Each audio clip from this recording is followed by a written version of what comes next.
Assalamualaikum warahmatullahi wabarakatuh. Perkenalkan, nama saya Muhammad Farid dari Prodi Pemanfaatan Sumber Daya Perikanan. Di sini dengan mata kuliah Oceanografi, di sini saya akan menjawab soal ujian oceanografi. Soal nomor 1, mengapa kajian biologi reproduksi perlu diperhatikan dalam mengelola sumber daya perikanan? Kajian biologi reproduksi sangat penting dalam mengelola sumber daya perikanan karena keberhasilan pengelolaan sumber daya perikanan tergantung pada pemahaman yang baik tentang siklus hidup dan perilaku reproduksi ikan. Beberapa alasan mengapa kajian biologi reproduksi perlu diperhatikan dalam pengelolaan sumber daya perikanan antara lain: menentukan ukuran minimum tangkap. Ukuran minimum tangkap adalah ukuran ikan yang harus ditangkap agar ikan tersebut dapat mencapai kedewasaan reproduksi dan menghasilkan keturunan yang cukup untuk mempertahankan populasi. Yang kedua, tepat. Ikan biasanya berkembang biak pada musim tertentu, oleh karena itu mengetahui musim reproduksi ikan sangat penting dalam menentukan musim penangkapan ikan yang tepat. Yang ketiga, berlebihan. Ikan yang belum matang secara seksual masih membutuhkan waktu untuk berkembang biak dan mempertahankan populasi jika ikan belum matang ditangkap. Hal ini dapat mengakibatkan penurunan populasi ikan secara signifikan. Soal nomor 2. Bagaimana cara menentukan musim pemijahan ikan? Menentukan musim pemijahan ikan dan pola migrasi ikan bisa dilakukan dengan cara beberapa metode. Beberapa cara yang dapat dilakukan untuk menentukan musim pemijahan ikan dan pola migrasi ikan sebagai berikut.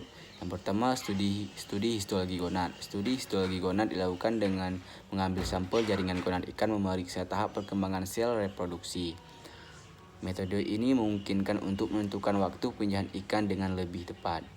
Yang kedua, pengamatan terhadap ikan. Observasi langsung terhadap ikan dengan menggunakan alat bantu seperti kamera dan sonar dapat membantu menentukan pola migrasi ikan. Yang ketiga, analisis data satelit. Penggunaan teknologi satelit dapat membantu menentukan pola migrasi ikan dengan melacak pergerakan ikan melalui sistem pelacakan global. Yang keempat, pengetahuan lokal. Pengetahuan lokal tentang lingkungan dan ekologi suatu daerah juga dapat membantu menentukan musim pemijahan dan pola migrasi ikan. Soal nomor 3, bagaimana cara menentukan pola migrasi ikan? Ruang migrasi ikan dari air laut ke air tawar disebut anadromos dan air laut ke air tawar disebut katadromos. Ikan mengadakan migrasi dengan tujuan untuk pemijahan, mencari makanan, dan mencari daerah yang cocok untuk kelangsungan hidupnya. Migrasi ikan dipengaruhi oleh beberapa faktor, baik faktor eksternal maupun internal. Soal nomor 4, adakah perubahan faktor fisika dan kimia laut dapat mempengaruhi pola migrasi ikan? Ya, dapat mempengaruhi. Perubahan faktor fisika dan kimia laut dapat mempengaruhi pola migrasi ikan. Beberapa faktor fisika dan kimia laut yang dapat mempengaruhi pola migrasi ikan adalah suhu air laut, kepadatan air laut, arus laut, ketersediaan makanan, dan tingkat keasaman air. Suhu air laut. Perubahan suhu air laut dapat mempengaruhi pola migrasi ikan. Beberapa spesies ikan cenderung bermigrasi ke perairan yang lebih dingin atau lebih hangat tergantung pada suhu air laut yang optimal untuk perkembangan mereka. Perubahan suhu air laut dapat mempengaruhi lokasi dan waktu migrasi ikan. Keberadaan air laut. Perubahan keberadaan air laut juga dapat mempengaruhi pola migrasi ikan. Arus laut dapat mempengaruhi pola migrasi ikan dengan membawa ikan ke tempat yang berbeda. Beberapa spesies ikan cenderung mengikuti arus laut yang kuat. Ketersediaan makanan. Ketersediaan makanan juga dapat mempengaruhi pola migrasi ikan. Beberapa spesies ikan cenderung bermigrasi ke wilayah-wilayah di mana sumber makanan mereka tersedia dalam jumlah yang lebih banyak. Tingkat keasaman air. Perubahan tingkat keasaman air laut dapat mempengaruhi pola migrasi ikan dengan mempengaruhi tingkat kelarutan oksigen di air laut. Hal ini dapat mempengaruhi kemampuan ikan untuk bertahan hidup dan bermigrasi. Oleh karena itu, perubahan faktor kimia dan fisika laut dapat mempengaruhi pola migrasi ikan dan dapat memiliki dampak yang signifikan pada kesehatan populasi ikan serta mengancam kelangsungan hidup spesies ikan. Soal terakhir, bagaimana strategi adaptasi ikan terhadap perubahan kondisi lingkungan laut yang mungkin terjadi? Kaitkan dengan produktivitas primer.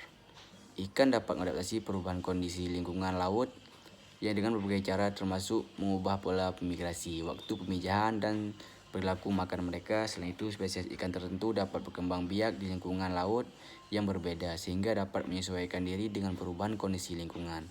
Salah satu cara adaptasi ikan terhadap perubahan kondisi lingkungan laut adalah dengan bergantung pada produktivitas primer yang ada di laut. Produktivitas primer adalah jumlah biomasa tumbuh laut atau fitoplankton yang dihasilkan melalui fotosintesis. Fitoplankton merupakan sumber makanan utama bagi ikan dan organisme laut lainnya. Sebagai contoh, beberapa spesies ikan dapat mengalami perubahan pola migrasi mereka untuk mengikuti perpindahan musiman dari sumber makanan yang tersedia. Ikan yang bermigrasi juga dapat mencari daerah dengan produktivitas primer yang lebih tinggi. Dalam hal ini, strategi adaptasi ikan dapat terkait dengan produktivitas primer di lingkungan laut. Dalam kondisi lingkungan laut yang berubah, ikan dapat mencari sumber makanan yang lebih tersedia dan dapat beradaptasi dengan perubahan pada migrasi dan perilaku makan mereka untuk mempertahankan populasi ikan yang sehat dan lestari. Oleh karena itu, pemantauan dan pengelolaan produktivitas primer di lingkungan laut sangatlah penting untuk mendukung upaya konservasi dan pengelolaan sumber daya ikan yang berkelanjutan. Sampai di sini video ujian saya untuk menjawab soal oceanografi ini saya akhiri. Wabillahi taufiq wal hidayah. Assalamualaikum warahmatullahi wabarakatuh.